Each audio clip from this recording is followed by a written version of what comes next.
மதுரையில வைகை ஆறு கரை புரண்டு ஓடுது. ஊரே அழிய போற நிலைமை.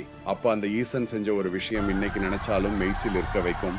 வந்தியம்மைங்கிற ஒரு ஏழை மூதாட்டி. அவங்களுக்கு ஆள் கிடையாது. ஆனா மன்னரோட கட்டளைப்படி அவங்க ஒரு பங்கு மணலை சுமந்து அணைய அடைக்கணும். அப்போ ஒரு இளைஞன் வர்றான். உனக்காக நான் மண் சுமக்கிறேன், எனக்கு கூலிய உதிர்ந்த பிட்டை கொடுன்னு கேக்குறான். அவன் வேற யாரும் இல்ல, அந்த பரம்பொருள் தான்.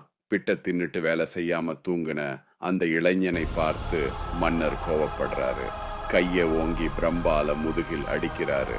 அடுத்த நிமிஷம் அந்த ஒரு அடி அந்த இளைஞன் மேல மட்டும் இல்ல, அங்க இருந்த மன்னர், மக்கள், ஏன் உலகத்துல இருக்கிற எல்லா உயிர்கள் மேலையும் ஒரே நேரத்துல விழுந்துச்சு.